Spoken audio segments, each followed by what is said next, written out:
Você não cramou. Vamos ficar em pé para receber o nome de Deus. Vamos orar ao Senhor poderoso, Deus Santo. Grande Deus eterno e fiel, meu Deus, toma o teu filho nas tuas mãos, apóstolo Sebastião. Usa ele, Senhor, de acordo com o que lhe apraz, porque nós queremos ouvir a tua palavra. Queremos aprender do Senhor. Queremos, meu Deus, estarmos cheios do teu poder, da tua honra, da tua glória, da tua graça na nossa vida. Senhor, fala conosco através do teu filho. Nós te pedimos, te agradecemos. E te agradecemos em nome do Pai, do Filho e do Espírito Santo. Amém? E graças a Deus. Amém, Jesus. Glória a Deus. Pode sentar quem está de pé. Salve a igreja com a paz do Senhor. Amém. Irmãos, é um motivo de alegria, né, poder estarmos na casa do Senhor sempre, fazendo a sua vontade. Mas é muito importante sabermos que o Senhor sempre tem algo a realizar na nossa vida, né? Já de antemão, eu já quero convidar os irmãos para sábado próximo, estaremos realizando a conferência. Coloca aí, pastor, a imagem da conferência, fazendo um favor.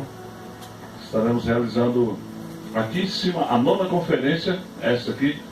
Isso são as pessoas que vão estar ministrando por aqui. Será realizada a 9ª conferência a partir das 9 horas da manhã. Das 9 horas da manhã até as 18 horas. Estaremos aqui nessa conferência. Então, sábado não haverá oportunidade, assim como teve agora, né? A não ser as orações aqui pelas nações, tal, mas será feito. Mas, no mais, não haverá oportunidade para outras pessoas. E a oportunidade é para que você venha ouvir a palavra de Deus. Estarão passando por aqui homens de Deus que vão ministrar a palavra de Deus. Será um após o outro, tá bom? Então, você que gosta de palavra de Deus, traga a sua Bíblia. É a ferramenta de quem gosta de palavra de Deus. Traga a sua Bíblia, traga uma caneta e traga um caderno ou um lápis, ou uma folha, né? Para você anotar. Não tem quem quer pregar, irmãos, e não faz anotação. Se você não anota, dificilmente você vai pregar. Você tem que anotar, tá? Às vezes tem igreja que a pessoa diz, não escreve não, eu não gosto que anota. Eu fico preocupado quando eu vejo que eu estou pregando e ninguém está anotando nada. Aquela palavra, para mim, ela vai passar, não vai causar muito efeito, porque a pessoa não guardou, né? Deus disse para o profeta, ele disse assim, olha, tudo que eu digo para você, anota, escreve em letra bem grande, para os que passarem até correndo, possam ler. E Jesus aparece a João e disse assim, João, escreve toda essa revelação do livro do Apocalipse, escreve. Então João escrevia, Jesus ia falando, João ia escrevendo, sabe? Então, isso é muito importante que você entenda de como fazer isso. O segredo para você se tornar um bom pregador é quando você faz anotação. Um bom pregador, ele tem várias anotações. A Bíblia dele é toda rabiscada. Lógico, a Bíblia de estudo dele é toda rabiscada. Lógico que aquilo ele leva para a igreja é uma limpa, né? Mas a de casa que ele usa em casa é toda rabiscada, anotada. Porque ele gosta de anotar, porque ele gosta de ter palavra. E sem palavra, irmãos, é impossível. É impossível se pregar na palavra de Deus. Amém? Glória a Deus. Nós vamos estar lendo aqui a palavra do Senhor. E nós vamos estar lendo no livro de Gênesis, não. Aqui. Glória a Deus. Segundo livro de Reis. Segundo livro de Reis. Capítulo 6. Versículo 4. A partir do 4. Segundo livro de Reis. Reis não é uma carta, é um livro, porque é uma história dos reis. Não é o mesmo de 1 Timóteo, 1 Coríntios, que são cartas, né? Mas aqui são livros. Algumas pessoas dizem assim, 1 Reis. Não é 1 a Reis. É 1 livro de Reis. É um livro, é uma história. É uma passagem bíblica, né? Glória a Deus. Segundo livro de Reis, capítulo 6, versículo 4 a seguir. Glória a Deus. Vamos ler. Eu vou ler aqui, porque está aqui no telão. Eu vou ler isso daqui. E foi com eles, e chegando eles ao Jordão, cortaram madeira. Próximo. E sucedeu que, derrubando um deles uma viga, o ferro caiu na água, e clamou, e disse: ai, meu Senhor! Ele era emprestado. Próximo. E disse o homem de Deus: onde caiu? Mostrando-lhe ele o lugar, cortou um pau e lançou ali, e o ferro flutuou, fez o ferro flutuar, lançou ali e fez flutuar o ferro. Amém. Somente isso. Glória a Deus. Não vamos orar porque já foi orado. Quero que você preste atenção naquilo que nós vamos ministrar agora. Nós encontramos aqui que havia os filhos dos profetas. Os filhos dos profetas. Pode fechar sua Bíblia.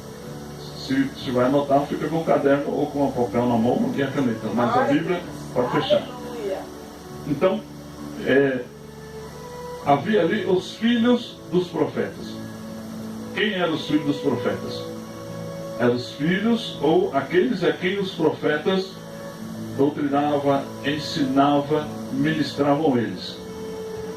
Os cultos, ou desculpa, a cabana dos profetas não era como você vê as igrejas hoje, onde só o líder fala e as pessoas não podem perguntar. Mas havia uma escola de profeta. E os pais que queriam que os filhos profetizassem, enviavam para aquela escola. Era uma escola de profeta. Não era profeta para falar em línguas. Não. Era profetas para ter conexão com Deus. Para receber uma conexão de Deus. É como alguns de nós, eu passei por esse processo também. Não sei se os irmãos passaram. Mas alguns de nós, quando somos novos na fé, nós começamos a receber revelação, ou começamos a ter uma visão e você não entende direito, você fica meio preocupado. Parece que eu vi a insegurança. O profeta ele vê, mas ele sabe que ele não vê nitidamente. Algumas visões não são nítidas, algumas visões são passagem, né? E outras visões são claras. Mas algumas visões, parece que você viu, você entra num estado de meio de sono assim, e de repente você vê e acorda. Então você não tem segurança se viu ou não, porque parecia que você estava dormindo. Mas é uma das maneiras que Deus mostra a visão. Quando você entra num estado meio que de transe, né? Você dá aquela cochilada, parece que eu vi, ou será que eu estava sonhando?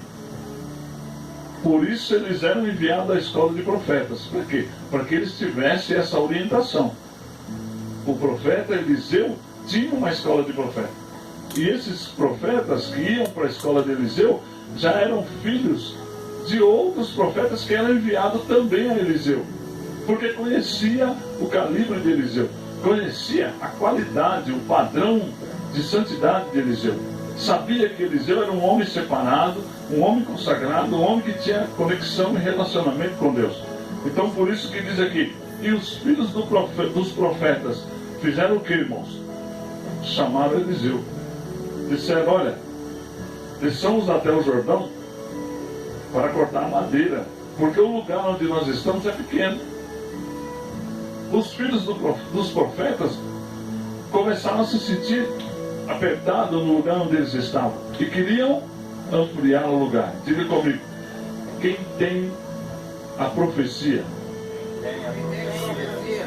de Deus não vive em lugar apertado. Amém? Se você tem a profecia de Deus, porque tem quantas pessoas recebem profecia, né? Irmão, vou te levar para os 4 cantos da terra. Irmão, vou te levar não sei para onde. Irmão, vou te enviar um povo. E aí você recebe a palavra, mas você se acostuma ao lugar pequeno. Se acostuma ao pouco. A Bíblia diz que o nosso Deus é Deus dono do mundo. O que ele diz no Salmo, se não me engano é o 100? Ele diz assim, pede-me e eu te darei as nações por herança. E se você não estiver contente, eu vou te dar os confins da terra por tua possessão. Aleluia, meu Deus. Eu não vou te dar só o Brasil, eu vou te dar as nações. Tem gente que ele é pequeno, né? Ele tem uma mentalidade curta e ele começa assim: Jesus, me dá aquela pessoa.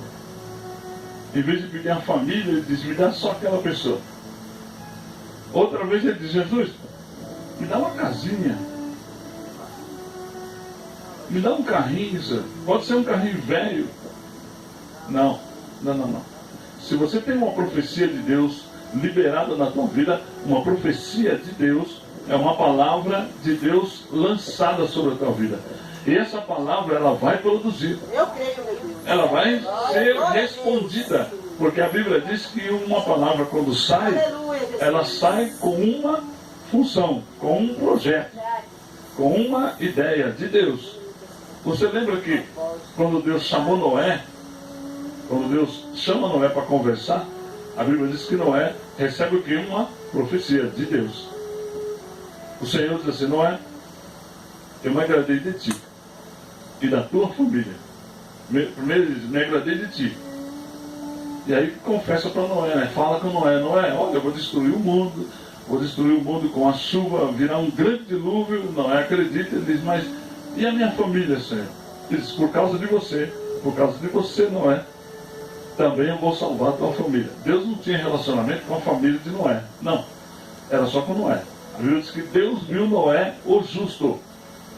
E por causa da profecia liberada na vida de Noé, a profecia de Noé também sobre Noé alcançou a família dele. Diga comigo: toda palavra profética lançada sobre a minha vida, diga, vai alcançar a minha família. Amém? Você confia nisso? Então você pode ler que o Salmo 23, né? Ele vai recitando o Salmo 23 e diz: glória a Deus, aleluia. O Senhor é meu pastor e nada me falta nada, e me faz em vez de espaço, guia-me mansamente as águas tranquilas, refrigera minha alma pelas veredas da justiça. E ainda que eu andasse pelo vale da sombra da morte, não temerei mal algum, porque a tua vara e o teu cajado me consolam. Prepara uma mesa perante mim na presença dos meus inimigos. Amém? É isso que diz a Bíblia. Quem são os teus inimigos? A Bíblia diz que são os da tua própria casa. Você é treinado dentro da tua própria casa. Então os filhos dos profetas, eles enfrentavam dificuldades também, mas eles estavam na escola. Eles estavam aprendendo a ser profeta. Hoje, irmãos, o profeta, ele aparece em qualquer lugar. Ele não tem direção, ele não tem regra. O profeta, ele não tem regra. Infelizmente, muitas vezes na hora do culto, um profeta levanta, está saindo a palavra de Deus, ele levanta e: é isso que eu te digo, senta, cala a boca. Agora é hora da profecia maior. A profecia maior é a palavra de Deus. O eis meu servo que eu te digo, fica em segundo plano. O profeta precisa ser controlado. A Bíblia diz que o espírito do profeta é sujeito ao profeta. O espírito do profeta é sujeito ao profeta. O profeta se levanta e diz: olha, não dá para segurar, não dá para controlar. E começa a pular, derruba a cadeira. Está sem controle, irmãos. O profeta, se ele vai profetizar na unção, ele não derruba a cadeira, ele não dá tapa em ninguém, ele não empurra as pessoas, ele não se engana, ele não se esquece do que vai profetizar, porque Deus não tem problema de amnésia. Deus não sofre de esquecimento. Deus é um Deus que lembra, se recorda de tudo quanto ele disse. Então ele disse aqui: os filhos do profeta disseram para Eliseu: vamos ao Jordão, mas você precisa ir conosco. Diga comigo: quando eu estou aprendendo, eu preciso sempre estar com alguém que conhece mais. Meu irmão, você não pode andar sozinho. O que tem de cristão solitário, o que tem de líder solitário, a Bíblia diz, Jesus disse assim: se andar dois, quando um cai, o outro levanta. Sabe, o cordão de 3 dobras dificilmente se rompe, mas o cordão de uma dobra só vai se quebrar fácil.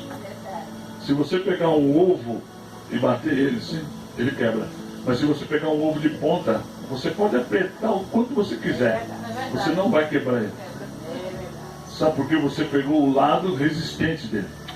Então, quando os filhos dos profetas disseram assim, Eliseu, você precisa ir conosco, ele estava dizendo, declarando o quê? Qual era a revelação? Ou qual é a revelação aqui, irmãos? Os filhos do profeta estavam dizendo assim, nós não podemos ir só. Nós não podemos ir sem o nosso líder. Nós não podemos ir sem alguém que tenha ou que carrega a presença de Deus.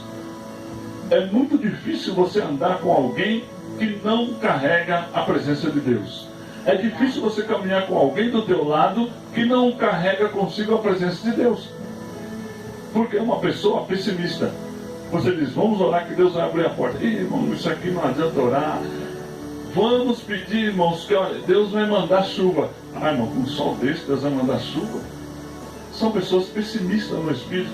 Ele não sabe que Deus está acima do tempo, acima de toda e qualquer coisa. Jesus diz assim, tudo que pedires ao Pai no meu nome te será feito. É tudo. Sabe o que é tudo? É tudo. São tudo. Uma vez eu ouvi um testemunho que o irmão disse, ele disse da seguinte maneira, que tinha um homem que tinha um grande relacionamento com Deus. Este homem, um dia ele sempre ia à igreja, e ele sempre chegava na primeira hora do culto, e um dia alguém se irritou com ele, e encontrou com ele na rua e disse assim, olha, eu vou te falar, meu irmão, você está em pecado. Você não pode estar indo na igreja porque você está em pecado. E havia um sol calorento, um dia muito calorento. E aquele irmão disse, é verdade, irmão? Disse, é. Só isso é. Ele disse, e se eu sou profeta, aquele homem que foi afrontado, ele disse, se eu sou profeta de Deus, eu vou ajoelhar aqui no chão agora e vou fazer uma oração. Você permite? Sim. Ele ajoelhou no chão, no meio da praça, e disse, Senhor, se eu estou em pecado, que cai um raio na minha cabeça agora e me mata.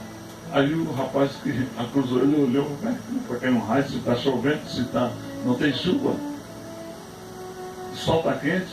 Ele disse, agora se esse irmão estiver falando contrário, que o raio caia na cabeça dele. O irmão olhou e disse, como vai cair raio? Disse que menos de um minuto formou uma nuvem escura e deu um raio, matou o rapaz na hora.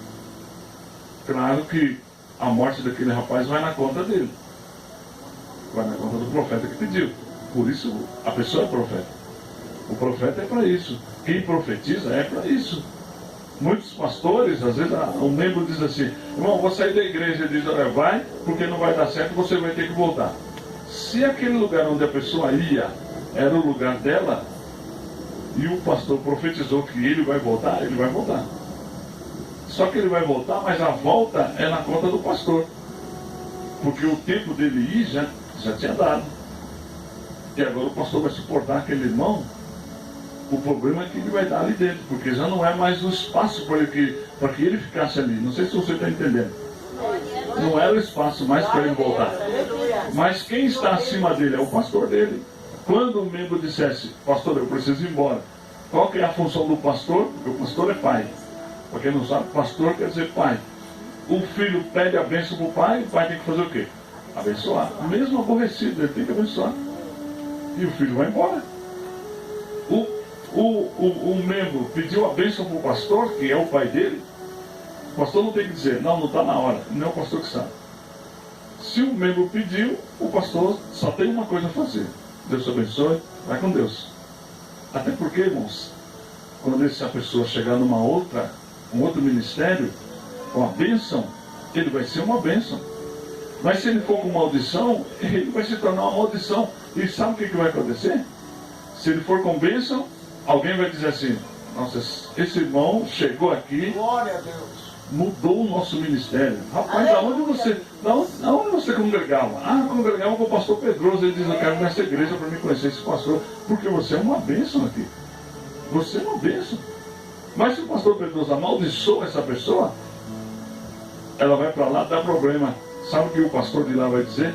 Rapaz, pegamos um membro que é uma tribulação. De onde você veio? Do pastor Pedroso. Lá naquela igreja deve ser uma bagunça. Quem que provocou a própria maldição? O próprio pastor. Quem que provocou a bênção? O próprio pastor.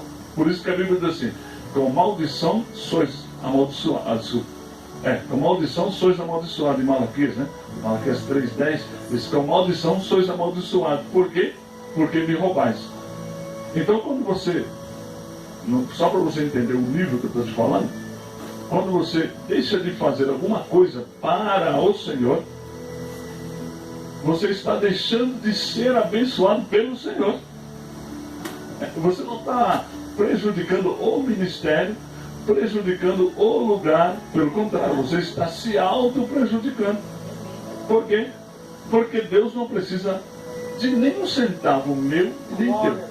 Deus não precisa que você limpe essas cadeiras. Não. Deus não precisa que você arrume essa areia. Deus não precisa que você venha aqui falar no microfone. Não. Pois Ele tem tanta gente. Ele não depende de você. Ele conta com você. Ele traz você para a igreja e diz, olha, eu conto com você. Mas não depende de você. Se você não quiser, eu tenho outros. Se ninguém quiser, o que Jesus disse? Que Deus ressuscitaria filhos a Abraão de pedras. Das pedras, do montão de pedras, Deus levantaria filhos a Abraão, pessoas abençoadas. Isso denota que Deus não depende de nós. Não, Ele te dá uma oportunidade. Vocês que estão aqui hoje, Ele está te dando uma oportunidade. Se não quiser, pega a mala, vai embora. Deus não vai ficar aborrecido. Deus não vai ficar triste. Não vai fazer falta no culto. Não. O pastor que está aqui é que vai falar, saem 2 pessoas. Saem 3 pessoas. E Deus olha para o pastor e diz assim, quem está mandando você ficar preocupado? Faz o culto. Faz o culto. Aleluia. Os filhos dos profetas estavam sendo treinados, irmão, para isso. Para isso. Era para isso que eles estavam sendo treinados. Você pode profetizar para uma pessoa e você pode profetizar para 1000 pessoas. Você pode profetizar para pessoas que recebam e também profetizar para pessoas incrédulas. Não foi assim que Deus fez com Jeremias? Jeremias, vou te enviar ao meio de um povo rebelde. Eles não vão te dar ouvido, você vai falar, eles não vão te escutar, você vai repreender, eles não vão aceitar. E Jeremias podia dizer, então para que você está me mandando para lá? Ele disse, olha, ouvindo ou deixando de ouvir, fale, porque é casa rebelde. Sabe o que Deus estava dizendo? Estava dizendo assim, estou levando juízo sobre aquele lugar. Porque Deus não é injusto, irmãos.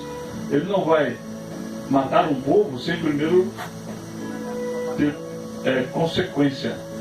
E qual que era a consequência do castigo do povo? Não ouvir. E Deus manda um profeta que exatamente o povo não queria ouvir, Jeremias. E Deus mandou exatamente quem o povo não queria ouvir. Era Jeremias.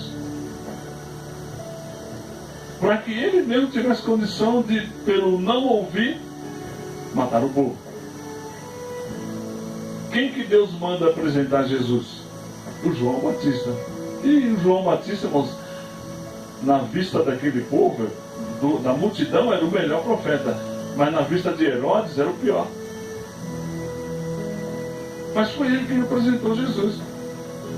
E Jesus chegou, irmãos, de uma maneira que ninguém tinha como aceitar a Jesus como rei. Porque, olha, ele não veio montado num cavalo branco, não nasceu uma casa real, pelo contrário, ele nasceu numa manjedoura. Rei não nasce em manjedoura. Ele era pobre, o rei é rico. O rei é rico. Ele tinha que nascer, irmãos, em Jerusalém, ele nasceu em Nazaré. Nasceu em Nazaré. Um lugar tipo favela. Ele nasce em Nazaré. Não tinha nada a ver com a vida de rei. Por essa razão, os judeus não aceitaram a Jesus. Porque os judeus não receberam Jesus. Porque Jesus não tinha nada de rei. Não tinha nada que parecesse nele como rei. Lugar onde nasceu, condição de vida, a sua forma de viver.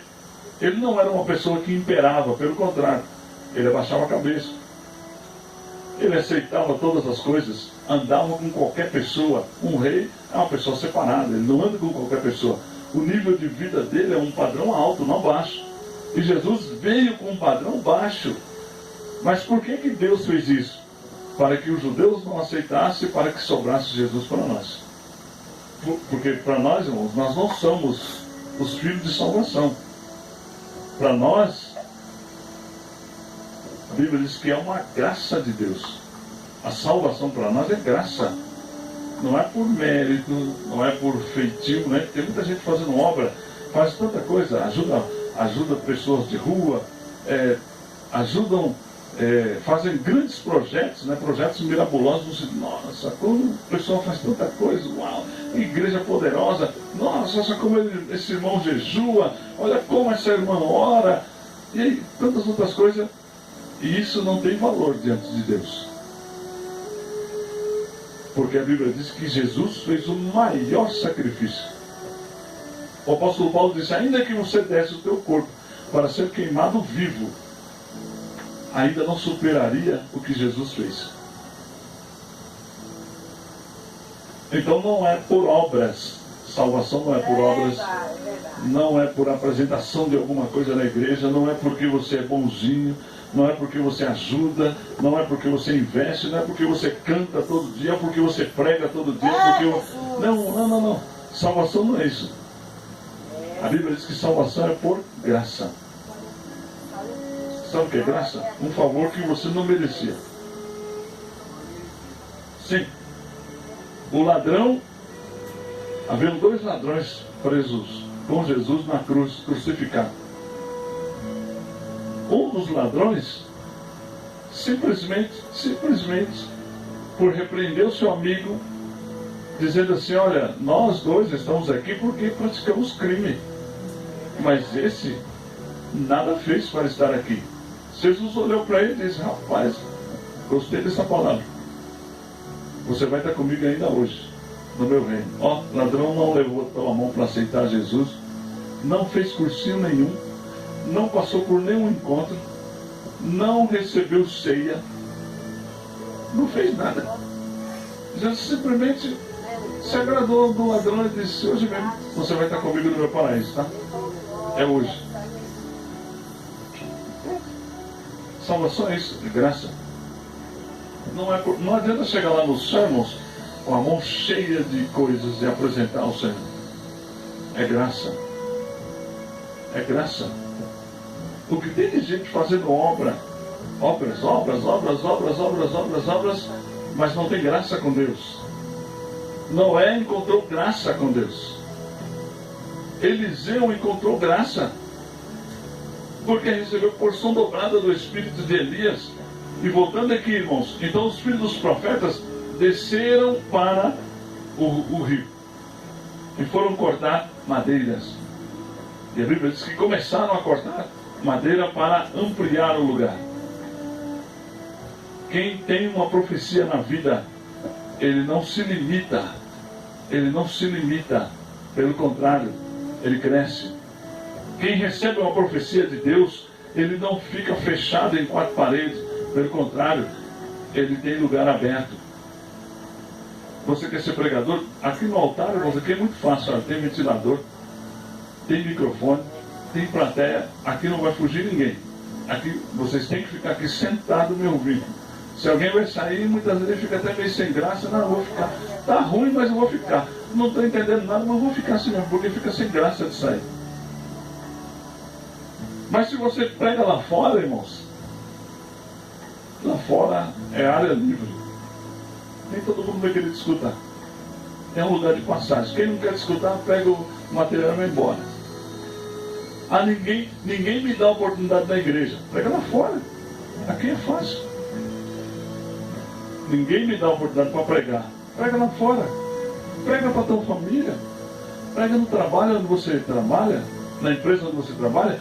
Prega, irmãos. Na tua casa. É um público que não vai fugir da tua casa. E é um público para você ver se você está bom mesmo para pregar o evangelho. É na tua casa. Prega dentro da tua casa. Olha, eles acordam com você, dormem com você, comem com você. Eles andam com você 24 horas.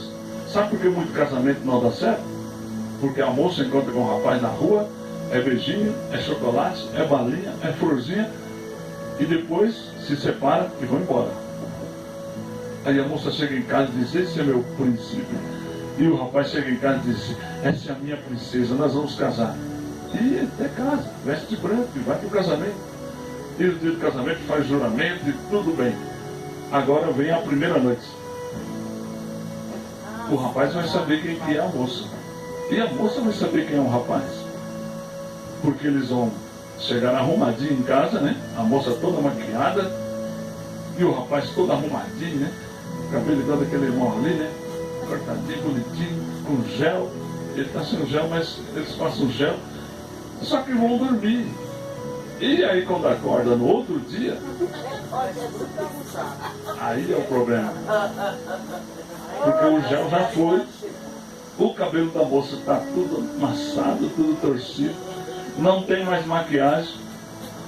É porque a lua de mel, né? Já acabou a maquiagem, já foi embora. E aí vai fazer igual o Jacó. Quando acordar vai dizer, ixi, não foi com isso que eu casei. Já começam os problemas. Na segunda noite, irmãos, já vem a reclamação. Você está roncando, vira para lá. Tira o travesseiro. Mas não estava bonzinho quando estava namorando? Estava bonzinho, não é isso? São as crises do casamento. São as crises, irmãos, do relacionamento. E é assim na obra de Deus. O membro, quando começa a visitar uma igreja do pastor, o pastor diz, ô, querido, canta um hino. Canta mais um. E aí quando ele diz assim, vou passar a congregar aqui, ele diz, ó, 3 meses de prova. Rapaz, sai da minha igreja, 3 meses de prova. E aquilo vai estendendo, vai só piorando. Porque na época da visita, era um namoro. Mas quando aceitou para o ministério, é casamento. Agora a coisa muda. O pastor começa a ficar chato, o membro da igreja é chato, porque não oferta todo dia. O pastor está de olho nele, não oferta todo dia. Irmão, precisa ofertar. Precisa ofertar, irmão. Você não trabalha, você tem que dizimar. Mas só que quando ele estava visitando, ninguém falava nada. Porque era um namoro. Os filhos dos profetas, irmão, não estavam fazendo isso. A Bíblia diz que o Eliseu, ele treinava os filhos dos profetas. Preparava. Por isso eram filhos. Por isso eram treinados. Porque os pais os enviavam para a escola. E os próprios filhos dos profetas chamavam Eliseu de pai. Porque não existe quem tem uma formação espiritual e não tem um pai na fé. Você precisa ter um pai na fé. Alguém em quem você espelha. Infelizmente no Brasil, eu ando por aí, a gente andando para fora também do país, mas aqui no Brasil tem um problema sério. São 2 coisinhas só que falta dentro das igrejas aqui no Brasil. Fidelidade e honra. Só isso. É que não existe. Não há fidelidade de membresia. Se não há fidelidade, automaticamente a honra não vem. O que é fidelidade? É você ser fiel ao seu líder. É você ter fidelidade com ele. É você saber que tudo que você tem partiu das mãos dele. Isso chama-se fidelidade. Olha, eu sou fiel porque cheguei ao ministério ao ministério do apostolado. Da onde, apóstolo, você saiu? Opa, eu saí da igreja pentecostal, a casa de Deus. Esse ministério é um pequenininho, nunca saiu fora do Brasil. Eu já viajei para fora do país, o nosso ministério faz muitas coisas mais do que eles, mas quando eu chego lá, eu sento na cadeira e espero o pastor me chamar. E eles me respeitam. Mas eu chego lá, me sinto como o mesmo membro que sempre fui. O mesmo membro. E sempre apresento todo mundo. Olha, esse aqui é o meu pastor. Ah, mas você é apóstolo, tem um pai que é pastor? Sim. Ele é pastor, o meu ministério saiu ali. No site da nossa igreja, está lá o nome da igreja, está lá o nome do pastor. Eu tenho um pastor. Eu tenho um pastor. Tem pastor que não tem pastor. Tem apóstolo que não tem um líder. É só ele é Deus, ele faz tudo. Isso chama-se fidelidade. Da onde você saiu? Quem foi que montou a tua vida? Os profetas, os filhos dos profetas, estavam estudando com Eliseu. Eles chamavam Eliseu de pai. Porque era Eliseu é quem formava, era Eliseu é quem dava a característica de ser um profeta. Como agia um profeta? E todas as vezes que um desses meninos aqui, desses rapazes, profetizava, alguém já olhava e dizia: parece com Eliseu. Lembra de Jesus? A Bíblia diz que Jesus tinha 12 discípulos. E os discípulos pegaram as características de Jesus. A roupa era mais ou menos parecida, a barba era parecida, o cabelo era parecido, o estilo de vida era parecido. Então, quando Pedro estava lá na beira da fogueira, alguém olhou e disse assim: estava com Jesus, parece com ele. Até a aparência parecia com Jesus. Pegaram tudo de Jesus, porque eles tinham Jesus como seu líder e recebiam a ministração de Jesus. Então, recebiam a formatação de Jesus. Há muitos que precisam se autodeletar para ser novamente formatado. Sabe, você precisa pegar a forma do ministério. Tem uns que andam de igreja em igreja, visita igreja em igreja. Nada contra, irmãos. Tem igreja, tem ministério que eu não vou com o perfil dele. Mas se alguém chega para mim, apóstolo, eu quero aceitar Jesus, mas eu quero ir em tal igreja. Às vezes eu não gosto, mas eu digo, vamos lá, eu vou lá com você, eu te apresento para o pastor. Eu conheço o pastor de lá, vamos lá, eu te apresento. Vou lá, fico no culto, assisto o culto, fico lá, fico de boa. Essa igreja é boa? É excelente. Porque o perfil dele é para aquela igreja. Não adianta eu trazer para outro lugar, é daquela igreja. Ele não vai se dar bem em outro lugar. Por isso que os homens levavam, as pessoas levavam os seus filhos para a igreja de Eliseu. E eles pegaram o perfil de Eliseu e disseram: desçamos ao Jordão e vamos cortar madeira. E quando cortaram, a Bíblia diz que o machado de um caiu na água. Diga comigo, machado. Era uma ferramenta poderosa. Agora, sabe por que era poderosa? Naquela época, porque o machado foi feito de ferro, de aço. E o machado não só servia para cortar madeira, mas era também um instrumento de guerra. Ele era utilizado nas guerras. Então o machado era muito importante. E aquele rapaz estava com um machado que não era dele, era emprestado. Mas quando o machado caiu na água, ele chamou quem? Eliseu. Ele disse: olha, eu tenho um pai, eu tenho alguém que me orienta, e essa pessoa vai me dar uma orientação como eu devo fazer com essa ferramenta que eu perdi. E quando chama Eliseu, Eliseu vem e disse para o rapaz: aonde caiu? Ele disse: aqui. Eliseu corta uma madeira, coloca na água e o ferro flutua, e ele diz: está aqui. Diga comigo, eu preciso saber. Eu preciso saber. O momento que eu tenho que pedir ajuda. Há muitos cristãos, irmãos, que não sabem o momento dele pedir ajuda. Ele está sofrendo, está morrendo, está fracassado, está pecando dia e noite, mas não tem coragem de chegar. Ele não tem um Eliseu na vida. Você tem que ter um Eliseu na tua vida. Você tem que ter um pai. Quando eu digo pai, não precisa ser exatamente o teu pastor.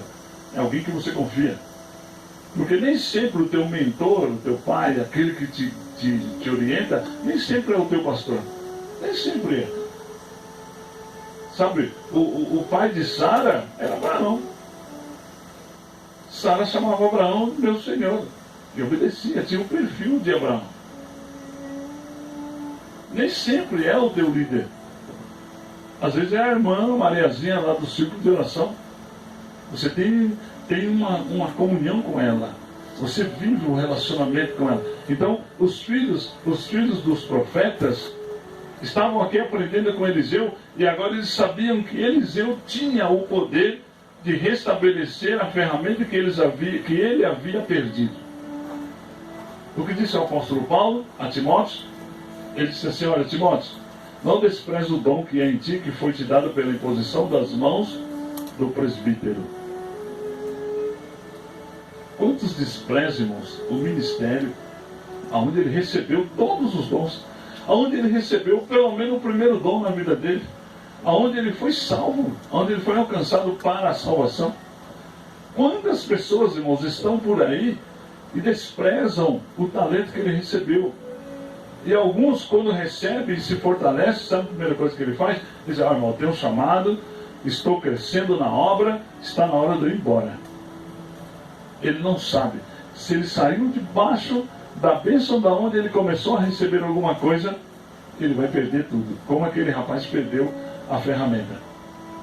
Ele disse, era emprestado. O dom que está em você também é emprestado. Porque a Bíblia diz que nós haveremos de prestar conta a Deus daquilo que temos. Porque foi dado por Deus, não foi dado por homem. O homem foi um canal para impor as mãos. Quem põe a mão é quem Deus derrama o dom para transferir, porque não é transferência, irmãos. Para quem não sabe, o dom é uma transferência. Aqui tem muita gente nova, mas tem alguns que eu acho que vai saber o que eu estou falando. Antigamente, quando as igrejas eram mais simples, né? Eram aqueles bancos de madeira, nem encosto tinha. E na igreja só tinha um violão. Depois começou a aparecer um pandeiro e uma sanfona, mas era só um violão, não tinha nem caixa de som, não tinha nada. A caixa de som que se usava era a caixa que usava no violão hoje, se usava nas igrejas. E o pastor, a conversa do pastor, era só assim, aceita Jesus para você ir para o céu. E era 30, 20 pessoas todo dia aceitando Jesus. Os cultos começavam às 7 horas e encerravam às 9h30, ninguém saía do lugar. E encerrava às 9h30 e o povo ainda ficava na igreja enrolando, você tinha que mandar o pessoal embora. Demônio não tinha bate-papo com o demônio. Naquela época não tinha, demônio, fala aqui. Não. Pastor José, irmão, tem um espírito maligno aqui em nosso meio. Só dele falar assim que ele vai cair. Bruno, fica prestando atenção. O demônio se manifestava e o pastor daqui dizia, sai, em nome de Jesus. Ele ia embora, não tinha lengo-lengo. Hoje o demônio está assim com o pastor. É uma amizade com o pastor. Oi, demônio, vem aqui, fala aqui. O demônio vem no altar, fala aqui. Usa o microfone que ele compra com o teu dízimo, com a tua oferta e com o teu voto. Você não fala, mas o demônio fala. Eles, às vezes tem lugar que o demônio até sobe no altar. Fala aqui, demônio, fala aqui. E o demônio testemunha, irmão. Essa igreja é de Deus. Está vendo? A Bíblia diz, irmãos, que o diabo é o pai da mentira. Se ele falar que você é bonito, é mentira. Se ele falar que você é feio, é mentira também. Tudo que ele fala é mentira, porque a Bíblia diz que ele nunca se firmou na verdade. Nunca se firmou na verdade. Ele é o pai da mentira. Ele tem filhos de mentira. E a Bíblia diz que quem mente é filho do diabo. Não importa que seja uma mentira santa ou uma mentira endemoniada. É filho do diabo. Mentiu, é filho do diabo. E, infelizmente, irmãos, isso acontece. Muita gente não está prestando atenção que os dons dele estão indo embora. Ele está firmado em cura, receber riqueza. Vem para cá para receber. Olha, você está recebendo uma chave de carro, recebendo uma chave de apartamento, mas está recebendo mesmo. Recebe. Porque também a Bíblia diz que o diabo, ele tem domínio nessa terra. As coisas que ele dá não são permanentes, não são duradouras, mas ele dá. Ele tem poder para isso. Sabe? E muitas vezes nós esquecemos aonde foi que nós perdemos aquela comunhão. O diabo hoje, ele engana as pessoas entretendo ou com entretenimento. A pessoa vem para a igreja e o diabo desvia o foco da palavra de Deus com entretenimento, com florzinha, com óleo, com toalhinha, com milagre. Irmãos, você não tem que perder o foco. Você foi para a igreja para ouvir a palavra de Deus. Você foi para a igreja para se encher da palavra de Deus. E quem ouve a palavra de Deus, se enche da palavra de Deus, ele tem poder.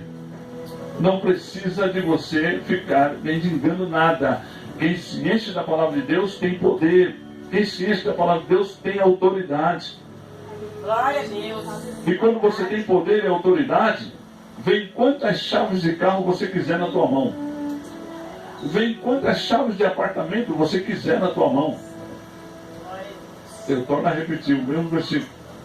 Pede-me e eu te darei nações. Quanto mais uma chave de carro. Irmãos, fica mendigando. Ele está falando de nações. Nosso Deus é grande. Ele está falando, pede-me, eu te darei nações. E se você for muito bom, eu vou te dar os confins da terra de gorjeta. É isso que ele está falando. Aí você fica mendigando, coisinha pequenininha, coisinha boba, irmãos. Falta de fé, falta de confiança. Então, eles disseram, o profeta Eliseu disse assim: aonde caiu a ferramenta? Ele disse: aqui na água. A água representa o mundo. A ferramenta, irmãos, representa dom. Toda vez que fala água, representa o mundo. O mundo. Tudo aquilo que caiu, aquilo que caiu na água foi o ferro. O ferro afundou. O talento nosso, irmãos, o mundo muitas vezes consome. O mundo, sabe quem mata profeta? Quem acaba com a vida de um bom profeta? O povo da igreja. Porque toda coisa... Vamos lá na casa do pastor Pedro. É um profeta de Deus. Só porque profetizou uma vez para uma pessoa e deu certo. Vamos lá na casa dele. Antes de nós resolver o problema, vamos lá na casa dele. E às vezes Deus não tem nada para falar com o pastor Pedro. Mas aí ele sempre tem a responsabilidade. Ah não, antes Deus falou. Vamos orar, Deus vai falar. E ele começa a forçar a barra. E às vezes não é mais Deus que está falando. Quem mata o profeta é o próprio povo. E esse próprio povo depois é quem condena o profeta. Ele diz: olha, aquele irmão falava, ele pensava que ele falava coisa de Deus, mas não fala não. Mas ele falava. Quem estragou ele foi você. Foi você que estragou ele? Não foi outra pessoa. Canta, irmão. Não, só aquele irmão canta. Só ele canta, só ele canta. Por que, irmãos? Você não sabe cantar também? Não, aquele irmão ali é bom para oração. Olha, aquela irmã ora que é uma beleza. E você não sabe orar? Aprenda a orar. Amém, meu Deus. Glória a Deus. Vai aprender a orar. O que tem de crente preguiçoso, eles não são fracos, é preguiçoso. Não é que não tem dom, é preguiçoso. Ele bate um assento na cadeira e fica assim, ó, ô irmão, olha para mim. Eu preciso ouvir uma palavra hoje, ó, eu vim para a igreja hoje para ouvir uma palavra forte, porque eu preciso sair daqui revestido. Mas não faz nada. Não faz nada. Vai ouvir o que, irmãos? Hoje, infelizmente, precisa de todo dia ter um animador de púlpito da igreja. Precisa todo dia de ter alguém que venha dar uma palavra de despertamento, porque o crente não acorda. Não, irmão, vai vir aqui um avivalista, vai trazer uma palavra de despertamento. A igreja está tão triste hoje, que infelizmente, irmãos, o coach, eu tenho empresa transportadora, isso aqui é um ensinamento velho, antigo. Coach, muito antigo, é dado só para empresário. Era dado só para empresário. A igreja está tão fraca que pegou o coach, transformou para dentro das igrejas, e hoje os pastores já não são mais pastores, são pastor, como é que fala são palestrantes de coach. A igreja hoje recebe uma palavra de coach. Já não é mais o Espírito Santo, é quem aviva a pessoa e que dá uma direção, mas é o cara que conhece o coach, ele vem aqui e anima você. Irmão, olha, você com essa blusa aí azul, você vai sair, vai ganhar 10 almas. Irmã, você com esse cabelo aí de lado assim, a senhora vai sair, vai ganhar 20 almas. Não, eu tenho que fazer esses dois aqui sair daqui hoje, pronto para fazer o que tem que ser feito. Essa é a missão do coach. Não é o Espírito Santo mais que faz, é o cara do coach. O pastor já não confia mais no Espírito Santo. O Espírito Santo não está fazendo mais nada. Não, é melhor eu vou estudar aqui, vou me formar e eu vou ser um coach, eu vou animar o meu povo. Irmão, está triste a igreja hoje. Está triste. Mas aqui havia um homem chamado Eliseu. E ele disse: aonde caiu o ferro? Na água. O que ele fez? Pegou, cortou uma madeira. Aquela madeira representa, irmãos, a cruz. A cruz. Quando a cruz vai lá no mundo, consegue restaurar alguém que tem o dom. Quando a cruz vai lá no mundo, consegue levantar alguém e escolher alguém e separar alguém que tenha um talento. A pessoa estar lá fora ou estar desviada não quer dizer que Deus não tem negócio com a pessoa. A pessoa não ir para a igreja não quer dizer que Deus não tem negócio com a pessoa. Não. Lembra o servo da rainha de Candance? O eunuco? Ele era um eunuco, não era um homem 100%. Mas ele vinha de Jerusalém, lendo a Bíblia, mesmo sem entender. Não era nem para Jesus se preocupar com ele. era como se fosse um homossexual de hoje. Não era nem para Jesus se preocupar com ele. Mas Jesus moveu Filipe e disse: Filipe, você tem uma missão a fazer. Ele disse: aonde é? Ele disse: eu vou te transportar para um lugar. Levou ele, disse: está vendo aquela carruagem? Está vindo um homem lá dentro. Ele não disse: está vindo um eunuco. Ele disse: está vindo um homem lá dentro. Ele disse: se aproxima da carruagem, entre na carruagem e conversa com ele. E o Filipe entrou e disse: você entende o que lê? Ele disse: não entendo, porque não tem quem me explica. E ele disse: então eu vou te explicar. E começou a explicar, e o eunuco entendeu aquilo, entendeu a mensagem. E o eunuco viu um rio, mandou parar a carruagem e disse assim: olha, ali tem água, o que me impede de ser batizado? Ele disse: você quer ser batizado? Então vamos agora. Não teve cursinho nenhum, não teve nada. Irmão, se perde tanta alma com cursinho, irmão, 6 meses de cursinho, e tem que fazer não sei o que, passar pelo não sei na onde, nada. Ele pegou o rapaz, mergulhou na água, e quando saiu o Espírito Santo disse: está na hora de você ir embora. Tirou ele de lá e o moço continuou só. E Deus tinha um propósito na vida daquele moço. Ele estava no lugar errado, mas estava num caminho correto, e Deus o alcançou. Quantas pessoas, irmãos, estão no lugar errado, mas está num caminho correto, está numa igreja fria, mas está no caminho correto. Deus não vai tirar você daquela igreja, porque Deus precisa animar aquela igreja. Deus precisa de você ali dentro. Então Ele vai levantar você ali dentro para trazer um avivamento. Glória a Deus, aleluia. Tem gente que quando se levanta diz: vou sair daqui, porque aqui é muito ruim, aqui ninguém faz nada, só eu. Mas foi para isso que Deus te levantou. Foi para isso. Foi para isso, irmãos. Jesus fez tudo sozinho? Não. E olha que era Jesus, hein? A Bíblia diz que Jesus chamou 12 homens, e cada um tinha uma função. Cada um tinha uma função dentro do ministério. É assim que Deus faz. Ele te levanta e coloca pessoas ao teu redor que vão te ajudar. Não é só o pastor, não. Deus levanta você dentro da tua escola, dentro do teu trabalho, dentro da tua empresa, e coloca pessoas ao teu lado, e você diz: eu estava fazendo tudo sozinho, mas já chegou esse aqui.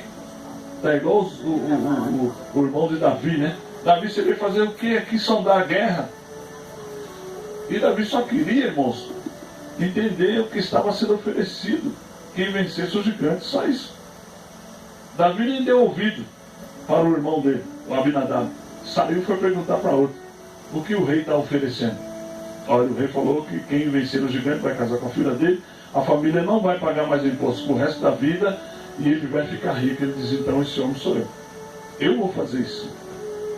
O menino veio, entrou na multidão, e Jesus estava ministrando, terminou a ministração, e ele estava com um embornalzinho, né, com 5 pães e 2 peixinhos. E Jesus mandou o povo sentar na relva e disse assim: precisa alimentar o povo. E o discípulo disse: nós não temos nada. E o menino disse: eu tenho 5 pães e 2 peixinhos. E o discípulo pegou e disse: o que é isso para alimentar tanta gente assim? Jesus: traga. O menino tem o dom, ele tem a ferramenta, traga. E quando trouxe, Jesus: traga o cesto, 12 cestos, um cesto para cada um. E Jesus começou a fazer um milagre e disse para eles: agora faça um milagre também. Viva vocês o milagre, desperta o dom que há em você. Jesus, vai distribuir os pães. E eles distribuíram e começaram a ficar animados, né? Quando distribuiu para 10.